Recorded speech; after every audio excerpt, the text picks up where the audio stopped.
I'd like everyone here to know that first and foremost, I'm an entrepreneur. I started a one-man handyman business in Albuquerque in 1974, and in 1994 actually had 1,000 employees, electrical, mechanical, plumbing, pipe fitting, really American dream come true. Work hard, show up on time, it's just amazing what that will do. I sold that business in 1999. Nobody lost their job, and go figure, they're doing better than ever. I view my venture into politics as entrepreneurial. I went and I introduced myself to the Republican Party a couple of weeks before I announced. And what they said was, wow, we like you, we like what you've got to say, we're an inclusive party, we want you to be a part of the debate, the discussion, running for governor, but you just need to know that you will never win.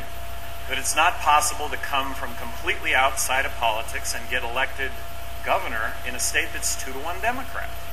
Well, I got elected, and I would like to think it was based on what I had to say, which was that I was going to run state government like a business.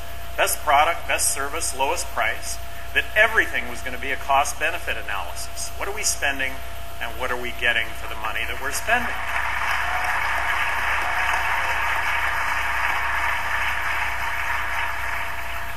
I got elected.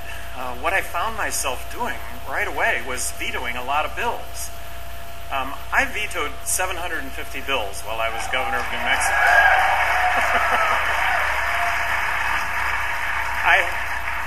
I had thousands of line item vetoes. I took line item veto to a new art form.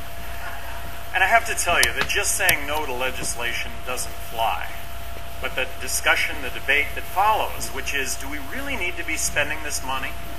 Is it really going to make a difference in people's lives in New Mexico? I was willing to say no, and I was willing to take on that debate. And that debate got played out in the newspapers and on television. And I would like to think that the fact that I got reelected in a state that was 2-to-1 Democrat by saying no to billions of dollars worth of new spending really just speaks volumes to the fact that people really appreciate good stewardship of tax dollars.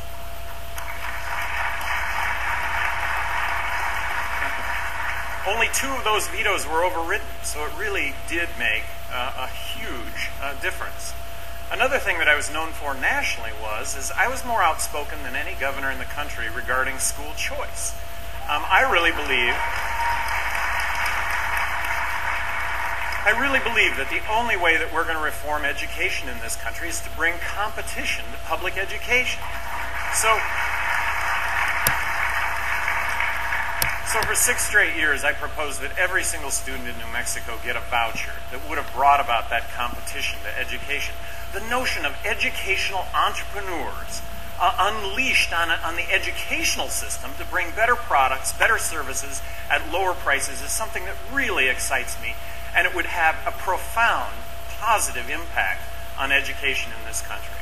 Now, that didn't go anywhere, but the public opinion in New Mexico went from 35% supporting school vouchers when I started the entire debate to over 50% supporting school vouchers when I left office. So I thought that was significant. Another thing that I got known for nationally was, and this was in keeping with a promise, to look at everything that we were spending money on.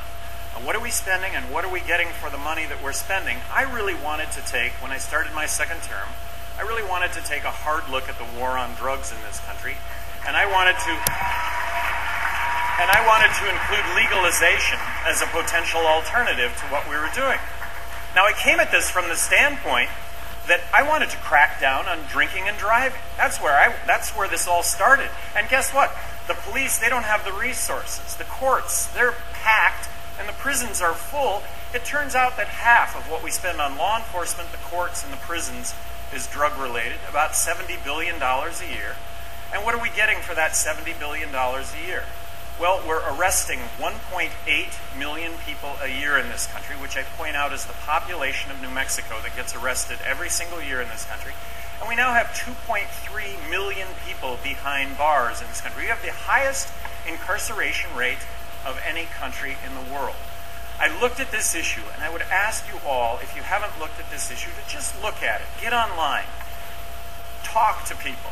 and see if you don't come to the same conclusion that I have, and that is that 90% of the drug problem is prohibition-related, not use-related, and that's not to discount the problems with use and abuse, that ought to be the focus. So then and now, I propose legalizing marijuana. When I say legalize marijuana,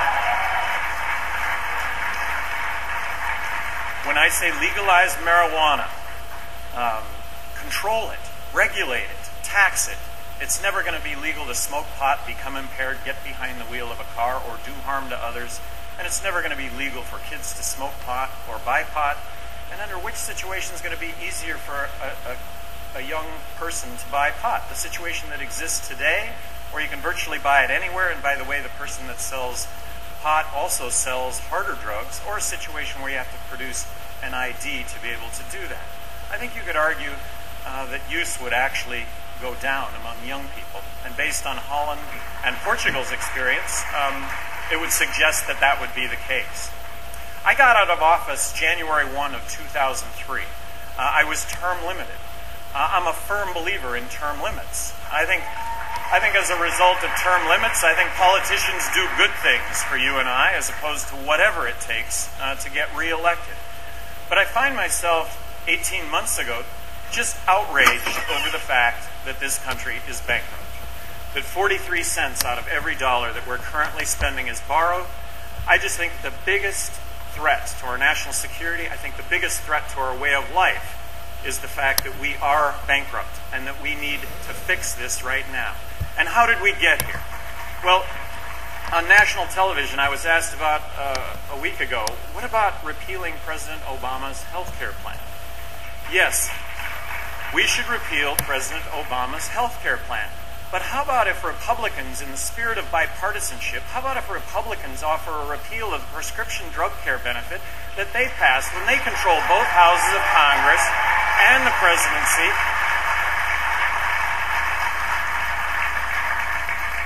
And ran up record deficits. There's a shared responsibility in this, and it goes back a long ways.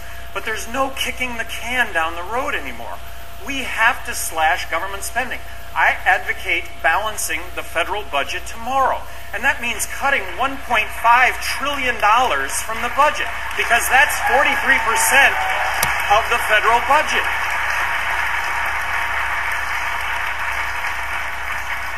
And to do that, you've got to start out with talking about Medicaid and Medicare and Social Security and defense.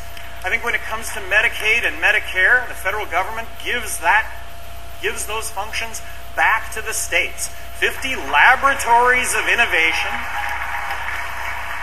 all out in this notion of best practices. We're all really competitive.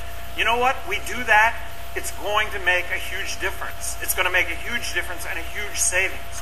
Social Security, by comparison, is pale in comparison to Medicare. Medicare is going to virtually engulf the entire federal budget unless it's brought into check. Social Security, really, it's a function of a system that takes in more money than it pays out. So I think that's a matter of raising the retirement age. That may be a slight benefit reduction and a slight reduction or a reduction in the escalator for Social Security going forward. Perhaps it entails means testing. When I talk about any of this, raising taxes is absolutely unacceptable. Raising taxes in this country is not acceptable. We should eliminate the corporate income tax if we really want to bring about a situation where this country is going to be the place to start up and incubate and grow businesses in this country. I talked about free markets when it came to education. It's an exciting notion, free markets. When the whole health care debate started, I had envisioned free markets. I had envisioned the federal government eliminating impediments for healthcare entrepreneurs that would want to enter into the space to deliver better products, better services at lower prices. What we've ended up with legislation. It's going to drop 30 million more Americans onto a system with no added capacity. How is it not going to result in rationing and higher costs? And right now, the immigration issue is really an issue that I think is front and center. And as Republicans, look, we're the party of ideas. The only party that's going to save this country is the Republican Party. It's the only party that's capable of doing this. And the Republican Party needs to stay principled when it comes to looking at everything we're spending money on, and what are we spending our money on, and what are we getting for the money that we spend. And yes, we have hearts. We want to do this as efficiently as possible. So when it comes to immigration, I happen to think that immigration is really a good thing. We're a country of immigrants. I think immigrants end up being responsible for tens of millions of jobs in this country. I'm glad that Google is a U.S. company and not a Russian company.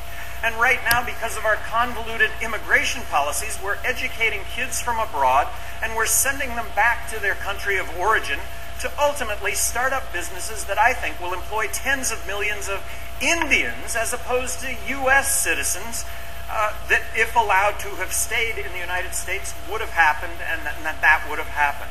So we have a problem with illegal immigration. Immigration should be about work, not welfare. When it comes to illegal...